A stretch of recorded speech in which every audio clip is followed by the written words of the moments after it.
Okay, let's just dive right into this. Welcome to today's Explainer, where we are unpacking what is honestly one of the most unprecedented situations to ever hit Cupertino. I mean, for years, Apple has been absolutely famous for its ironclad secrecy, right? While competitors' phones routinely show up in hands-on reviews weeks before they even launch, Apple usually keeps everything completely locked down. But recently, a massive leak. And we're not talking about a rumor or a mock-up here. We're talking about actual internal files and footage has completely shattered that secrecy. So today, we're decoding Apple's master plan for the iPhone 18 Pro. And trust me on this, the clues hidden in these leaks are pointing to a future that is vastly different than what any of us expected. And you know, there's a quote floating around that brilliantly captures the gravity of what we're looking at today. If this leak was nothing, why is Apple acting like it's everything? The literal second these files, which, by the way, are tied to one of Apple's major manufacturing partners, hit the internet, Apple went into full-blown panic mode. I'm talking legal takedowns issued everywhere, almost instantly. If you know how Apple operates, that immediate, hyper-aggressive response proves one thing right out of the gate. This is the real deal. Section 1. The unprecedented Apple leak. Apple's master plan. So let's look at the timeline here. The leaked footage actually shows an internal drop test designed to evaluate device durability. And the timestamps on these documents, they clearly indicate testing slated for early 2026. The source is a facility in India run by Apple supplier Tata Electronics. So these aren't just, wishful concept renders drawn up by a fan. This is an actual physical engineering prototype undergoing internal development. And again, the immediate aftermath was that aggressive wave of legal takedowns by Apple. Now, the footage reveals this gray prototype handset. And at first glance, I'll be honest, a lot of people would really struggle to distinguish it from the iPhone 17 Pro, or even the 16 Pro for that matter. It kind of suggests Apple is just sticking to its familiar, highly iterative design language rather than pulling off some massive cosmetic overhaul. But seriously, do not let that fool you. The minor design refinements we can spot are actually massive clues to Apple's hidden strategy. Section 2. Clues in the hardware. A thicker iPhone? Okay, so why would Apple deliberately make a phone thicker? This is the very first thing that pops up in the component drawings, and at first it makes absolutely no sense.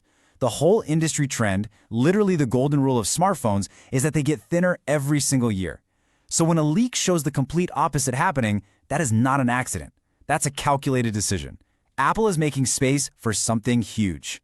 The crucial point really lives in these details. The body itself is noticeably thicker, and the thickest part of all is this larger, significantly protruding rear camera module. It is taking up way more space. But what's interesting is how Apple is trying to polish this bulkiness with a much more premium finish.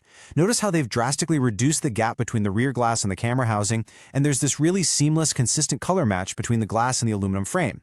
So they're making it bigger, yeah, but they're trying really hard to make it look exceptionally clean. And get this, the camera isn't the only thing eating up that new space. 5,425. That is the massive new battery capacity in milliamp hours revealed in these leaks. To put that into perspective, it's a huge jump. The documents show a slightly bigger cell for the standard SIM version and an even larger one for the eSIM-only model. And right alongside that bigger battery, a bigger internal cooling chamber. Thicker body, bigger battery, larger cooling chamber. We're definitely seeing a pattern here. Section 3. The AI and camera leap. Next-gen tech. Now jumping over to the front display, the dynamic island is noticeably shrinking, by exactly 25%, to be precise. On its own, well, that just sounds like a nice little aesthetic polish, right? But come on, nothing Apple does exists in a vacuum. Why spend the immense engineering capital to shrink it by exactly that specific amount right now? This brilliantly illustrates why. It's like a giant puzzle coming together. Reports suggest Apple is hiding the Face ID components entirely under the screen, leaving just a tiny hole punch for the camera itself. And this is exactly where hardware meets software. Recently, Apple showed off their brand new Siri interface. On the Mac, the iPad, and the Vision Pro, it's this perfect glowing circle. But on current iPhones, the dynamic island is too wide, so the interface gets awkwardly stretched out into an oval. This 25% reduction finally allows that perfect circle Siri interface to fit seamlessly on the iPhone without stretching. Literally, Apple is redesigning their hardware just to fix their software. But Siri is just the tip of the iceberg here. The 18 Pro is getting a new 2nm A20 Pro chip, and frankly, this is exactly why the phone needs that massive 5,425 mAh battery and the beefed-up cooling chamber. This chip represents a serious, game-changing leap in power and efficiency. But more importantly, the leaks heavily point toward Apple using this chip to lock their most advanced Apple Intelligence capabilities exclusively to their premium, most expensive hardware. Essentially, if you want to use the real AI future on your phone, Apple is making sure you are going to need the A20 Pro to do it. Okay, now remember that giant protruding camera bump we talked about a minute ago?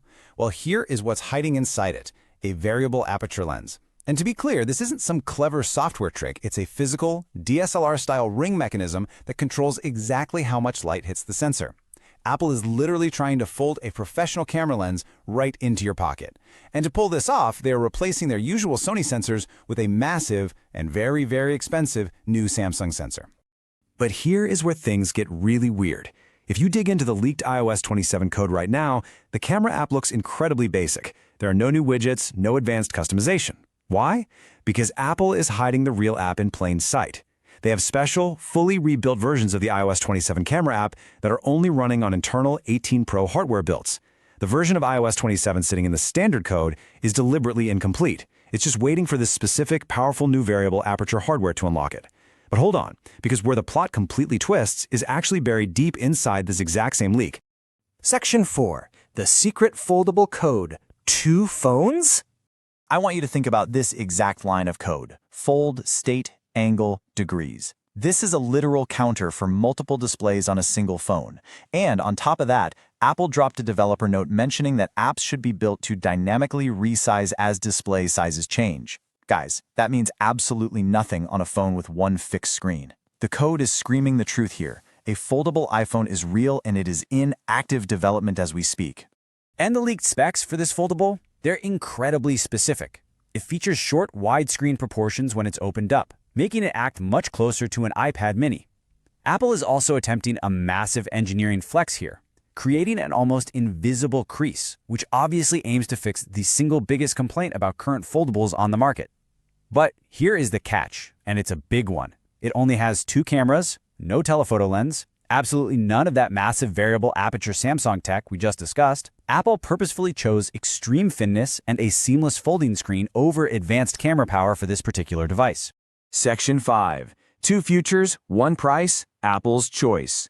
So what this all means is that Apple is engineering 2 completely opposite trade-offs for the exact same release window. Thing 1 is the iPhone 18 Pro. It's quietly getting bulkier, thicker, and heavier just to hide a massive leap in AI processing and DSLR-level camera power.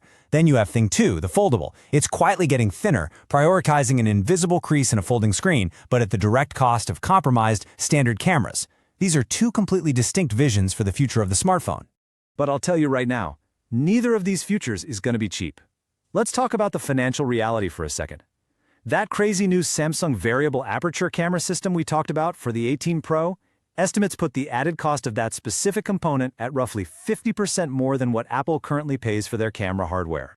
And honestly, that is just the camera. Component costs across the entire board are soaring right now. Exploding RAM and storage prices over the last 2 years have already forced Apple's hand. Recently, they initiated a recalibration that triggered a $240 average price increase across their broader product ecosystem. And look, we all feel the pinch of rising tech costs right now. But Apple cannot and will not just quietly eat these surging component prices forever. They are going to pass them straight on to us, the consumers.